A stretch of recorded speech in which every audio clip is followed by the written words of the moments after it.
Queridos irmãos da nova era, houve um tempo onde todos nós sabíamos o que era viver na sabedoria do amor como grandes almas. Almas que viviam em antigas civilizações, hoje conhecidas como Atlântida, Lemúria e Egito. Cada uma trazendo a sua energia única, inigualável e fortíssima de poder. Se o homem de hoje visse ou vivesse o contraste entre essas realidades, ele até diria que eram civilizações utópicas. Mas o homem de hoje só acredita que esses grandes seres estão nas histórias e nos contos escritos nos livros infantis, ficcionais ou nas mitologias. Como se realmente fosse a vida que imitasse a arte, e não a arte que se inspirasse na vida. Mas muitos desses atlantes, lemurianos e egípcios somos nós. Vivíamos entre almas de elevadíssima vibração energética, assim como a nossa vibração era muito elevada, por conta da nossa moral e ética.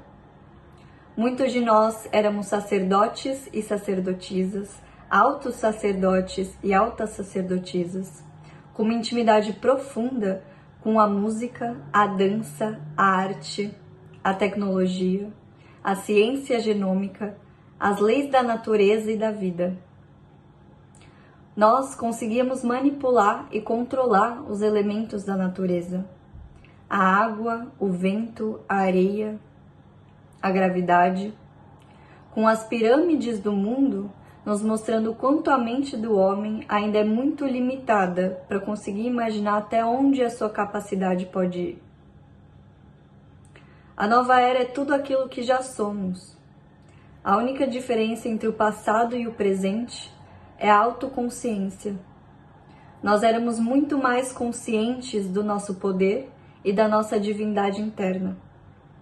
Mas isso não quer dizer que o passado era melhor do que o presente, porque nós estamos falando de nós mesmos, da mesma humanidade, mas em eras diferentes. A gente não pode comparar a luz que temos hoje com a luz que sempre esteve dentro de nós.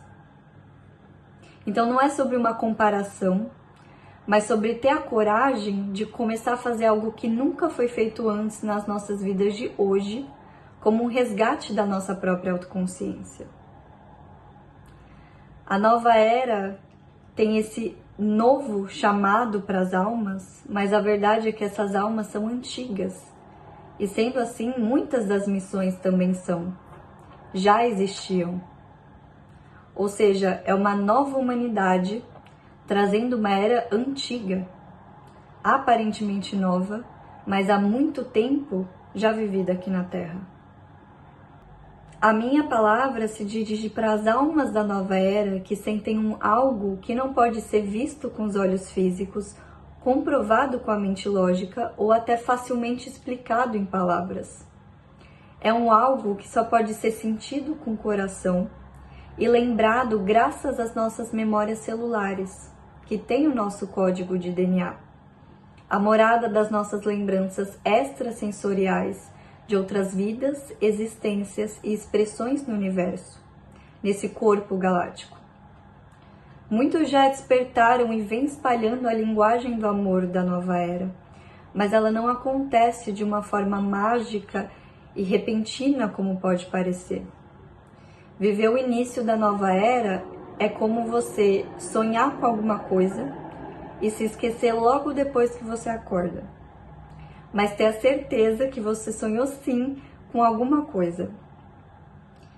No início, é como você tentar descrever alguma coisa abstrata, tentando narrar um sentimento que transcende o pensamento e não pode, por isso, ser pensado, só sentido, integrado e internalizado dentro de nós. Às vezes a gente não tenta explicar uma emoção forte para um amigo, falando, por exemplo, você não tem noção de como que eu me senti naquela vez, ou você não tem noção, não está entendendo o tamanho da minha dor. Como se realmente o compositório humano não suportasse ou não processasse o entendimento racional e houvesse uma comunicação intransmissível através da informação concreta, sendo possível só a informação sutil. Mas a boa notícia é que as almas da nova era estão aqui justamente para viver o incognoscível, o impossível. As almas da nova era, quando despertas, têm uma frequência tão elevada que transformam tudo ao seu redor, querendo ou não. É sobre almas que já estão tão acostumadas a ouvir, sentir e desaguar os seus sentimentos, que as suas sombras são vistas como oportunidades de criação e crescimento, de aprendizado. As almas da nova era são almas que podem se sentir sozinhas, mas sabem o quanto a sua solidão apenas representa um amor ainda não compreendido por si mesmo. A nova era não tem uma faixa etária fixa. Todos podem ser parte dela. Crianças, jovens, adultos, idosos. Não é uma lista trazida dos céus sobre os escolhidos, mas antes é uma escolha feita pela própria alma, saiba ela ou não conscientemente disso.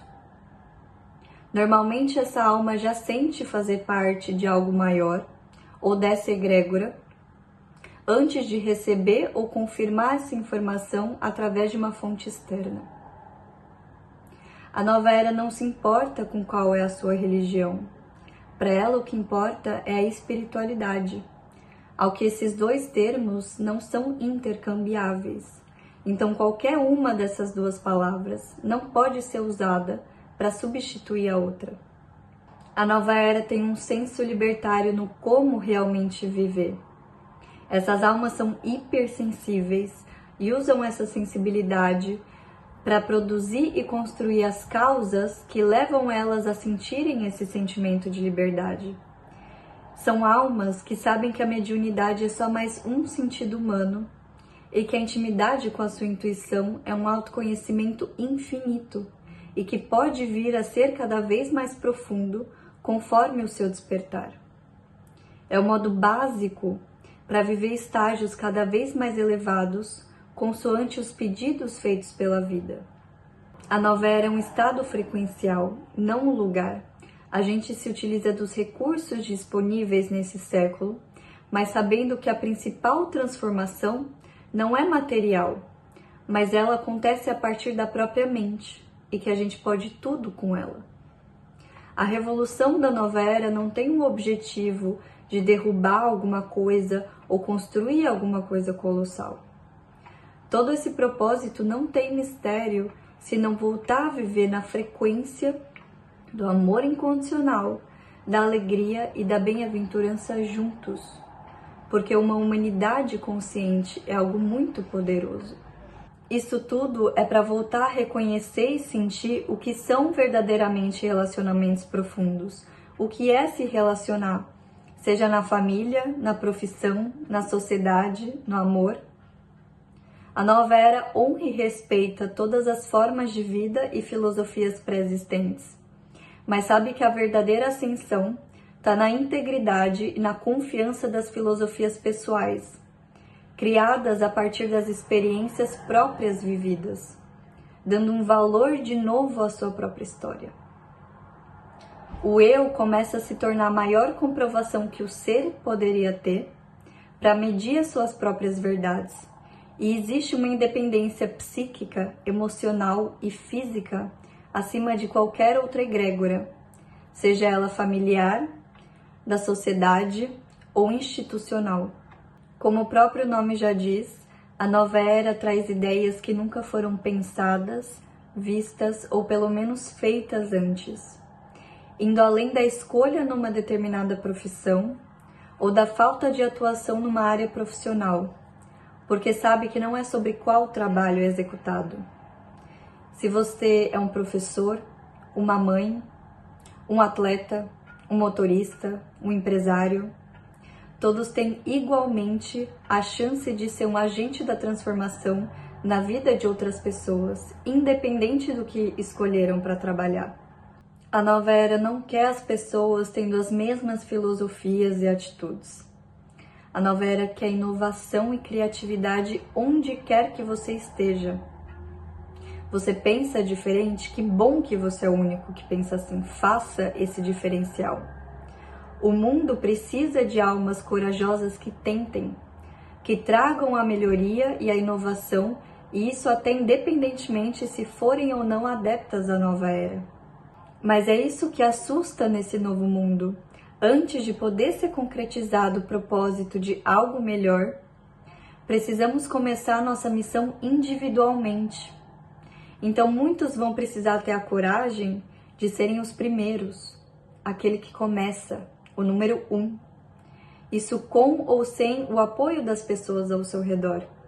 Antes de todos enxergarem uma espiritualidade em comum, antes da missão de cada missionário se convergir, se completar, das almas certas se encontrarem, cada um vai precisar tomar as causas para chegar até lá, sabendo que nós somos os criadores da nossa própria realidade.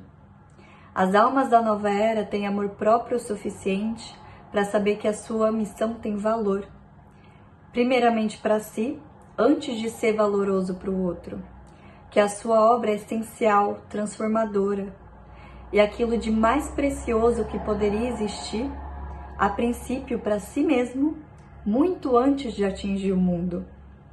O fato da sua obra ajudar os outros se torna um efeito, uma consequência dessa causa.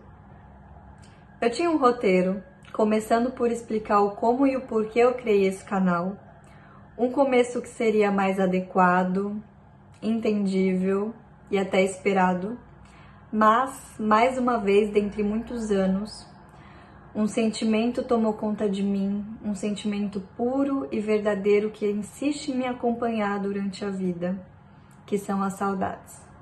As saudades de quando a humanidade vivia na frequência do amor incondicional. Eu costumava ir na beira de um rio, aqui de Portugal, e toda vez que eu abria os meus registros akáshicos nesse rio, muito calmo, muito tranquilo, me vinha a energia dessas antigas civilizações e desses seres que viviam lá. E pensando como é que eu podia descrever essa energia que era tão indescritível, ficou muito claro que também é muito difícil falar de um ser de luz sem falar da conexão que ele tem com os outros seres e com a humanidade. E uma coisa muito legal que os arcturianos falam é que para eles não existe mais um eu, só existe um nós. E descrevendo até onde as minhas faculdades mediúnicas puderam chegar, eu só tô aqui propagando a linguagem de amor da nova era, porque aquele que acessa a divindade interna do eu sou, mesmo que por um milésimo de segundo, não desiste até que possa regressar de novo a esse sentimento.